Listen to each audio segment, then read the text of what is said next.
এই বর্ষার সিজনে মৃগেল মাছের ডিম দিয়ে টক, আর তার সাথে মৃগেল মাছ দিয়ে পটল আলু দিয়ে একদম কম তেল মশলায় পাতলা ঝোল। গরম গরম ভাতের সঙ্গে যদি এরকম সিম্পল রেসিপি থাকে তাহলে আর কিছু লাগে বলুন তো বন্ধুরা। একদম সিম্পলের মধ্যে এই দুটো রান্না কিন্তু অসাধারণ খেতে হবে গরম ভাতের সঙ্গে। আপনারা একবার আমার কথা বিশ্বাস করে বানিয়ে খেয়ে দেখবেন কেমন হয়। আজকে বাজার থেকে আপনাদের দাদা মৃগেল মাছ এনেছে শখ করে, বললে একটু পটল আলু দিয়ে পাতলা করে ঝোল করো, আর সঙ্গে মৃগেল মাছটা কেটে এনেছে তো মৃগেল মাছের পেটে ডিম ছিল, তো বললো একটু সিম্পলের মধ্যে মাছের ডিমটা দিয়ে টক রান্না করো। আজকে দুপুরে এই দিয়ে গরম গরম ভাতের সঙ্গে খাওয়া হবে। তো ভাবলাম আপনাদের সাথেও একটু শেয়ার করি। আমরা একা একা খাবো কেন, আপনারাও সেই সঙ্গে খাবেন। রান্নার জন্য তো মাছগুলো ভেজে নিতে হবে, তবে তার আগে কিন্তু রান্নার জন্য কিছু কাঁচা মশলা কড়াই ভেজে নেব। কড়া বসিয়ে দিয়েছি, গরম কড়ার মধ্যে দিয়ে দেবো কাঁচা লঙ্কা, একটা পেঁয়াজের টুকরো, 2 টুকরো আদা, কয়েক কোয়া রসুন। এটা গরম কড়া হালকা করে ভেজে নেব। সবকিছু মশলা এরকম একটু ভাজা ভাজা হয়েছে, এবার তুলে নেব।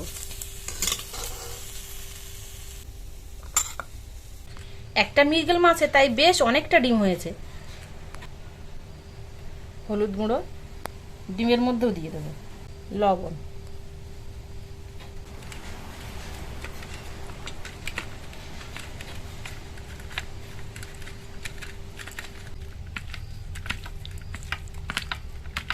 ডিমটা আলাদা পাত্রে নিয়ে নিয়েছি। এবার ডিমটা চটকে নেব পুরোপুরি।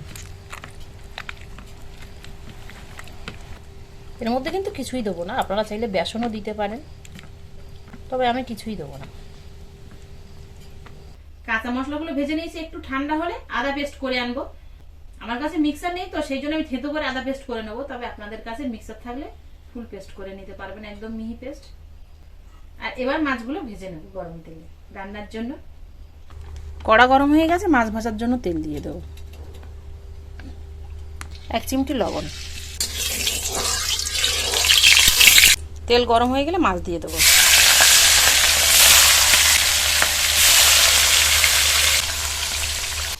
মাছ ভাজতে ভাজতে সবজিগুলো কেটে নেব।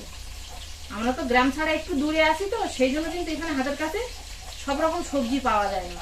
এবছর তো কিছু সবজি খাওয়াই হয়নি, আর এবছর তো কাঁঠালি দেখতে পাইনি চোখে, কাঁঠালি খাওয়া হয়নি, তালও তো দেখতে পাওয়া যায় না সেইটে, খুব একটা সমস্যা।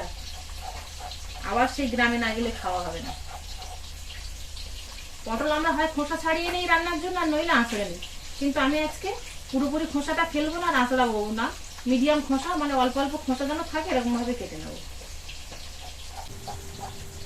কিছুটা খোসা রেখেছি, কিছুটা ফেলে দিয়েছি, লম্বা লম্বা করে কেটে নেব।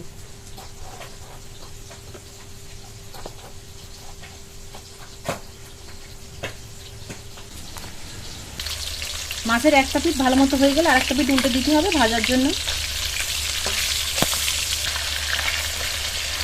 আর লবণ দিলে দেখবেন খুব সুন্দর কিন্তু এরকম ভাজা যায়, লেগে যায় না আর মাছটা করার গায়ে।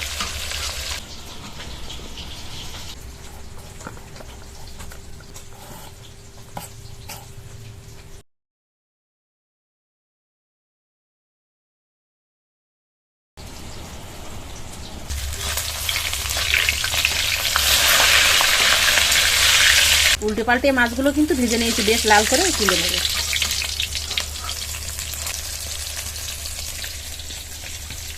বাকি মাছগুলো একইভাবে দিয়ে ভেজে নিতে হবে।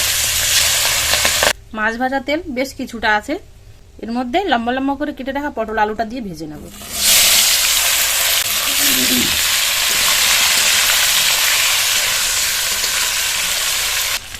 আলু আর পটলটা বেশ এরকম হালকা লাল করে ভেজে নিয়েছি, আর ভাজতে ভাজতে কিন্তু দেখুন ঠিক এরকম হাফ সেদ্ধ হয়ে গেছে।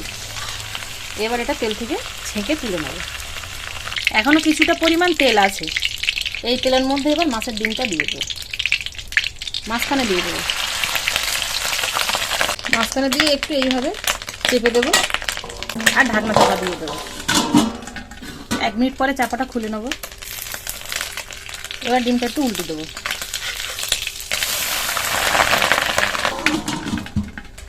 উপর দিয়ে সামান্য একটু লঙ্কার গুঁড়ো ছড়িয়ে দেবো। ডিমটা কিন্তু দেখুন বেশ একটা অমলেটের মতো হয়ে গেছে। এবার এর থেকে ছোট ছোট পিস করবো, খুব ছোট না, বেশ মিডিয়াম সাইজের।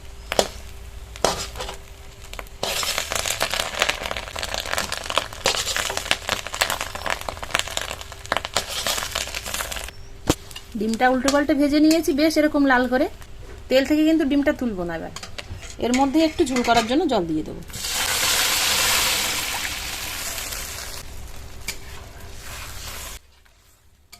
হলুদ গুঁড়ো,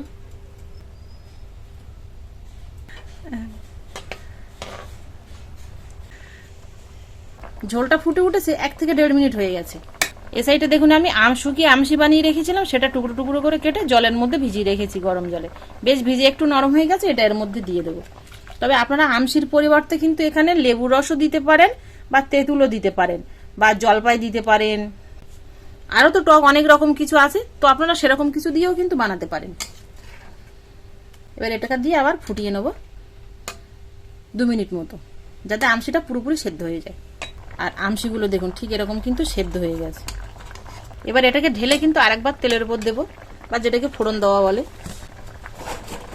কড়াই দিয়ে দেবো আর একটু তেল, গোটা জিরে, 2টো শুকনো লঙ্কা চেরা, চিনির গুঁড়ো, একটু নেড়ে চেড়ে নেব।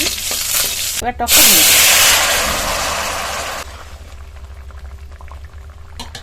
এবার দিয়ে দেবো সর্ষে পেস্ট।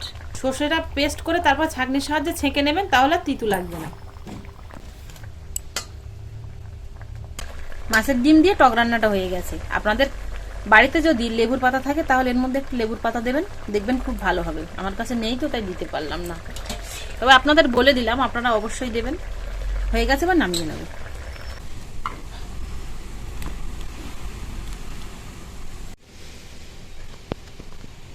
এবার পটল দিয়ে মাছের ঝোলের পালা।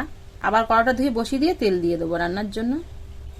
তেল গরম হয়ে গেছে, গোটা জিরে দিয়ে দেবো। জিরেটা ভাজা ভাজা হয়ে গেলে পেস্ট করে রাখা মশলাটা দিয়ে দেবো। মশলাটা মিনিট খানিক ভেজে নেব। মিনিট খানিক ভেজে নিয়ে লবণ, হলুদ গুঁড়ো, কাশ্মীরি লঙ্কার গুঁড়ো, জল, তেল ছাড়া পর্যন্ত কষিয়ে নেব। মশলাটা তেল ছাড়া পর্যন্ত কষিয়ে নিয়ে ভেজে রাখা আলু পটল দিয়ে দেবো। 2 মিনিট নেড়ে চেড়ে নিয়ে জল দিয়ে দেবো।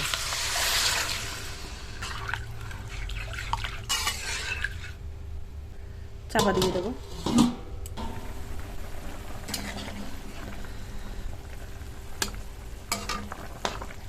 সবকিছু সেদ্ধ, ভেজে রাখা মাছ দিয়ে দেবো।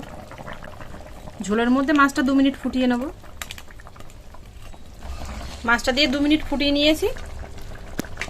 আর একটু পাতলা ঝোল রাখতে বলেছিল আপনাদের দাদা, তো পাতলা ঝোল রেখেছি। নামানোর আগে একটু ভাজা জিরের গুঁড়ো।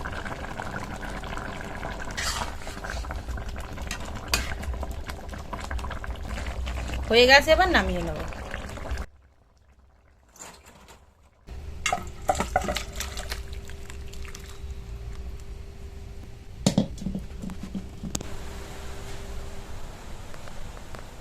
রান্না সব হয়ে গেছে, কিন্তু দেখবেন আমার ভিডিওতে খুব একটা খাবার ভিডিও আসে না, খুব কম আসে।